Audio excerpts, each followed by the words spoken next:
Want to hone your craft as a digital marketer and get expert insights from thought leaders and industry experts? Welcome to the How I Work podcast. I'm your host, Josh Becerra, founder and president of Agurian. Follow us on Twitter at Agurian Tweets or subscribe to our YouTube channel for more great content. Now, here's the episode of the podcast.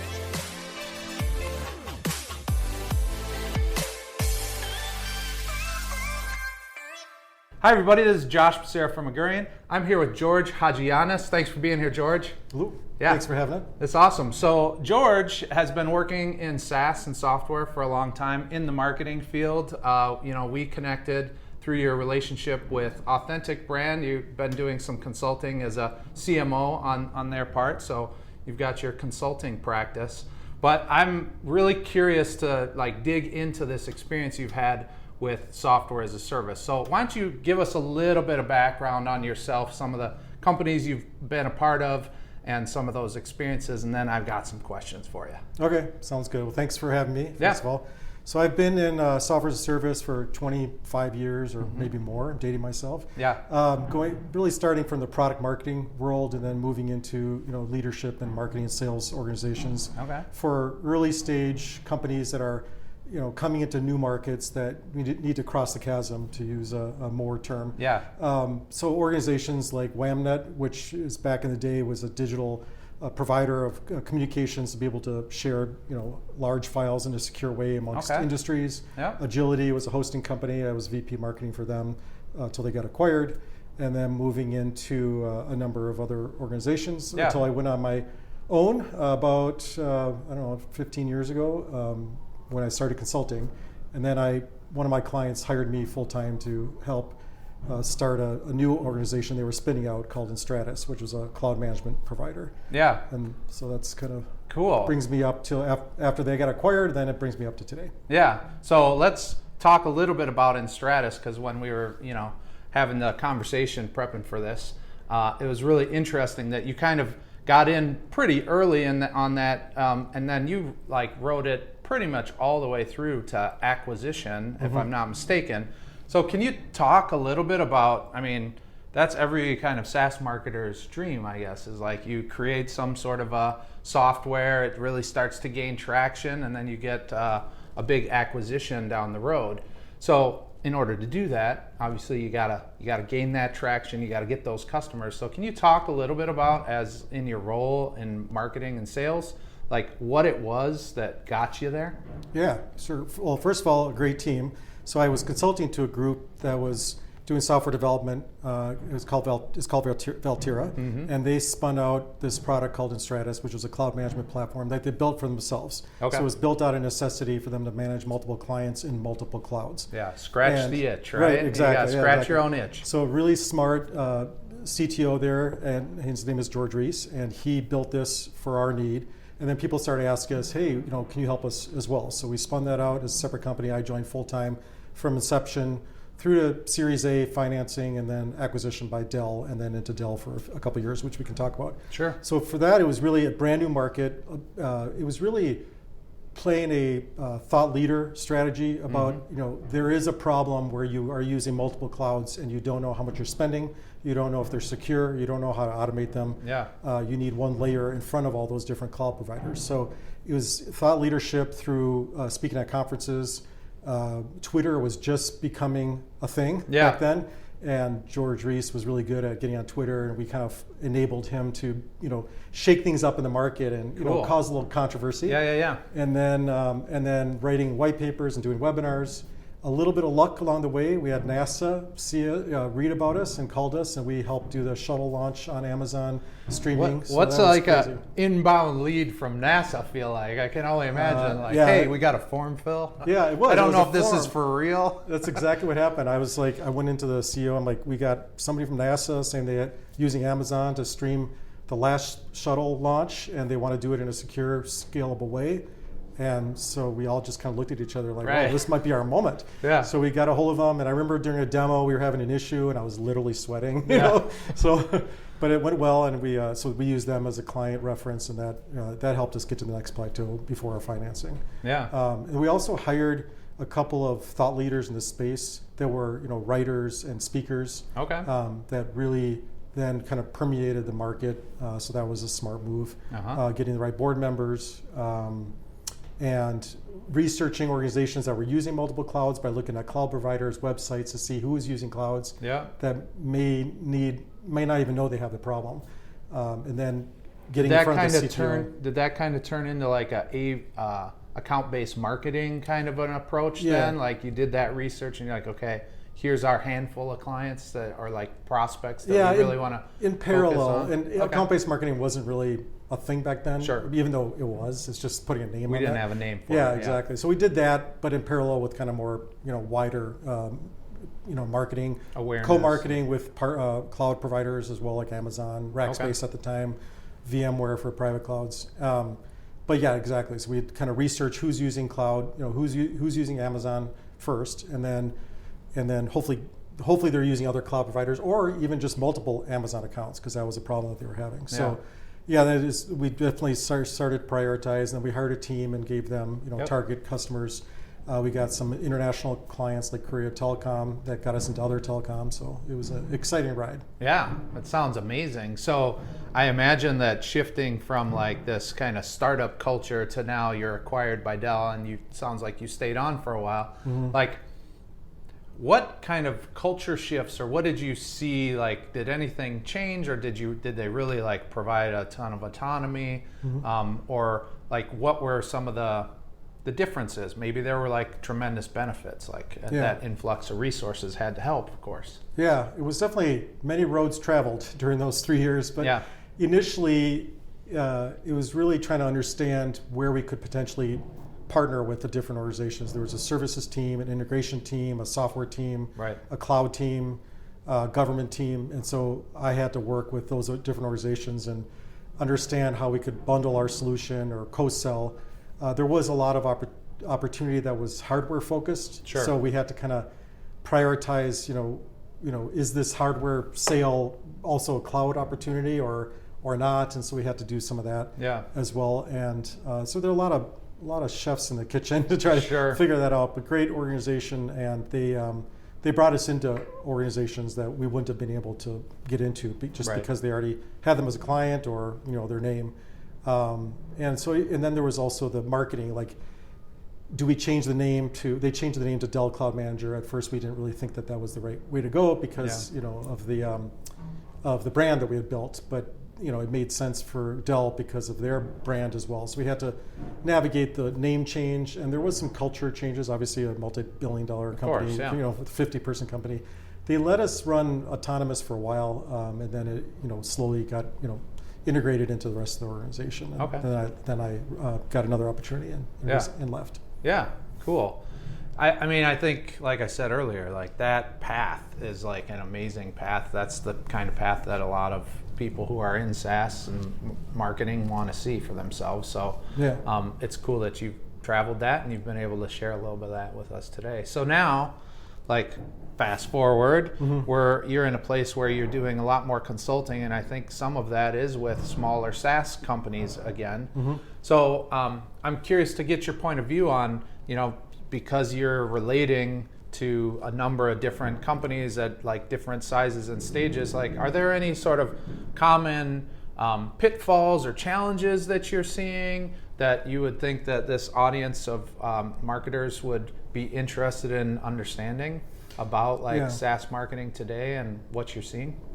I think one thing is that everybody's in love with their own product to a point of fault, right? So they want to talk about their product and pitch their features and solution versus doing a more value-based, from a customer perspective. And I think that's one thing that I have seen across my customers. And it depends on who the leader is. If the leader of the organization is more coming from the sales world, engineering, or marketing, that'll be an issue more or less. Right. Who is it more for? Probably the technical people. If it's an engineer leading it, their heart is in that product that they built, and they want to talk about it as a product. So a lot of times I've had to flip the narrative within the company, which permeates through the sales team and the marketing, the web site and tools and stuff. Can we dig into that? So I think as marketers, when we are showing up in organizations, this idea of like trying to flip the narrative,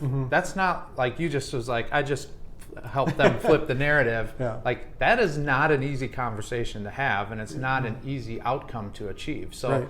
like is there anything in there that you could speak to about like how is it that you approach a more technical founder and talk to them about like the importance of that narrative? Yeah, I think it's a good question. Yeah. So first start with pulling it out from the people internally, like why did you build this solution? How does it benefit your clients? What are their alternatives? Yeah. So if right now they're doing this and they're going to do this, and what's the benefit associated with using your solution? Yeah. And then hopefully they have a few clients that are open to talk and open up about the value that they're bringing. So you talk to some of the clients that are representative of the targets that they want to go after in their available market. Yeah.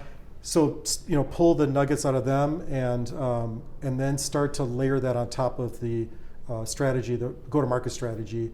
And hopefully, as you start to do that, they start to see that it's starting to resonate more with clients. Maybe they're getting more inbound activity or more customer reactions to their presentations or whatever, and they'll start to adopt that. Yep. So the other thing that I think we talked a little bit about is this idea of like, if you go to someone technical and you say, hey, like we were going to take a scientific-based approach to this, right? There's actually like we want to test these things, right? We talked a little bit about message testing and trying to really understand what resonates with the market, and I know that you're a big believer in like this idea of testing. Yeah. So can you talk a little bit about what your approach is like, and how you know like, okay, we've arrived at the message, we know that this is like resonating? Because I think sometimes marketers will be like, yeah, we're all about testing, and they'll test and test and test, but then it's like, how do we know when we've arrived, right? Like, how do you actually know that you don't need to sharpen the pencil much more and start maybe like focusing on that key message at that point? Right. Yeah, and it's a path, and you might always be sharpening that pencil. But what I do is a lot of testing through tools like FreshDesk, or I don't know if you've heard of that one, but in terms of trying different messages to different target markets. So look at the target market you're going after. Get if you have like a paper or a webinar or some type of offer or something, then create different kind of do A/B testing around the subject line and the way that you message things and see what the different reaction is. That's one step, as well as one-to-one conversations with potential targets. So a lot of clients of mine introduce me to different targets that they have been talking to, so I can get a visual cues of what people are reacting to when we talk about different things, and change the message between different ones. So, and then also social media, testing things out on social media with different message types or offers or pricing or whatever the different changes are that you're looking at doing. Yeah. So like with that FreshDesk or whatever, you're starting to like actually ingest data in a way that's like more predictive and showing you like, hey, like this is actually getting more click-throughs or more engagement, and so that's when you're really feeling like, okay, we're honing in on this, we're arriving. Yes. Okay. And then looking at the, depending on the size of the company, if it's a little bit bigger, looking at the close ratios and some of those things as you go through the month or year, or quarter or year. If you start to see some movement of pipeline growing and things like that, then you'll know that you're making progress. But it's a continual project, right? To continue to improve your messaging and your go-to-market strategies. So just you always have to keep your foot on that pedal. I think it's interesting that you bring up kind of the qualitative side of things. I think right in this day and age, we've really leaned into like MarTech, and I'm going to ask you like some of the tools that you use, because I think it's cool and important, and I like MarTech. But I do feel like sometimes we lean so heavily on like tools and data sources, and to hear you say like you actually try to go out and have conversations with either prospects or existing customers and get their input on like that is an input for your message testing, I think is interesting. I think we sometimes lose sight of like how valuable that qualitative input can be. Right, yeah. Yeah. I mean, sitting in your desk looking at numbers is good, but I think getting out and actually talking to people also gives you another layer to add on top of it to validate. Yeah. So I agree with you. Yeah, for sure. All right, so let's talk about MarTech. You mentioned FreshDesk as a tool that you think is cool and that you've used to do some of this. Outside of just message testing generally, what kind of MarTech tools are you like playing with that you think are cool, or like these are my go-to tools? Do you have any ideas on that? Yeah, there's various CRM systems for different needs. I think out of my clients, they all have different CRM systems. Sure. But Zoho has been a good one, Yep. As well as Hubspot, obviously, which is great for early stage companies, and they've really broadened their suite of tools to be marketing automation, not just email marketing and a CRM, and Salesforce.com I would suggest that for larger organizations. Yep. Then there's a whole suite of account-based marketing tools that I'm just starting to get into, which is 6 Sense and Demand-Base. I don't know if you've heard of those two, but those seem really interesting, and I'm really early, just doing some demos with the salespeople and looking at testing those out. But I think account-based marketing tools are something that I'd like to bring more into my client base. Yeah, very cool. All right, so the question that I always ask everybody kind of at the end of these interviews is like, are there books you're reading, authors, or people like on a podcast that you're listening to that are kind of influencing your thinking, or that that you really are like leaning into in this day? Yeah, there's one that it's old. It's like back, I think it's 2004. It's called Great Demo. Okay. And that one I bought 10 years ago for something. I was trying to figure out how to improve the demo at a client. And I'm working on a client right now that the demo process is not good. So they get on and they, show all the features and then say, what do you think? And I just thought about that book. So I pulled it back out, and there's some really good nuggets about, first of all, understand the pain point of the client and demoing the pain point to that client, how we help solve that pain point versus going through every feature. Sure. And then also starting with the demo, the end of the demo, which basically says, here are the great results you'll get, and then backing up and showing how the pain point is solved along the way. Yeah. If they just read that one little chapter in that book, it's worth it. So that's a good book. And then the other one is The Hard Thing About Hard Things by Hurwitz, and it's a few years old too, but that's a good one. Okay. Talking about when you are working with an organization that's challenging, or a market that's challenging, or whatever. Yeah. That these are the types of hard things you have to do, and here is why they're hard, and here's what you should do. Like one of the chapters is about leading when you don't know where you're going, or something like that. And that's just where I'm at right now. And that really hit me. Like, sometimes you're stuck and everybody's looking at you for some guidance, and you're like, you know what, I'm going to go with my gut, and this is where I think you need to go. And so the book talks about that. So it's a really good book. And then podcasts, I love Guy Raz's How I Built This, which is similar to what you're doing here. So I think I've listened to all of them, but there's a couple of those that really stuck with me. One was the Stacy's Chips one. I don't know if you've heard that one. I haven't heard that one, no. It's, she just started selling, sandwiches or whatever, and then they had extra pita bread, and then so they started like frying it, and they just kind of gave it for free. Made them into chips, And then she started realizing people were coming for the chips, not for the sandwiches. And she's like, I'm onto something. Yeah. Really interesting. And then the one around MailChimp was interesting, how they kind of did their path to where they were, and now they got acquired for millions of dollars. So that's a really, that podcast, every time there's a new one, I always listen to those. Yeah, that's cool. I really like the Great Demo book that you're talking about. I mean, I haven't read it, but I do think one of the critical kind of meaningful actions that every software as a service wants someone to take, either it's like start a free trial or request a demo is basically like where you're at. And I do feel like there's probably a lot to be learned and honed in the actual demo process. Like if you can just improve that close rate of those demos, like you're gonna just totally crush your sales goals, right? Yes. Because you don't necessarily have to like fill the top of the funnel. It's more like just like expand the funnel as people go through it, right? Right. Yep. So interesting. And then that hard the hard thing about hard things, I'm going to have to read that one. 'Cause, I feel like, as a leader, I actually love like leaning into the challenges that are presented, right? And while they are hard, they're like exciting in a way, because it's like, man, if we can solve for this, it would be awesome, right? And so I do think that there's like, if you can acknowledge that things are hard, but it's okay that they're hard, and like if you can get energy from the hard things, I think that's a great thing as a leader. Yeah, I agree with you. Cool. Those are good ones. Yeah. Awesome. Well, I really appreciate your time. I appreciate the conversation. Thank you. Thanks for dropping some amazing knowledge bombs on us today. No problem. Hopefully everybody got one little nugget. That'd be great. Oh, yeah, for sure. So thanks, George. We're going to say goodbye for now. All right. Bye. Thank you. Thank you for listening to the How I Work podcast with Josh Becerra. If you like what you heard, make sure you subscribe. To learn more about Augurian and for more digital marketing tips and insights, head to augurian.com.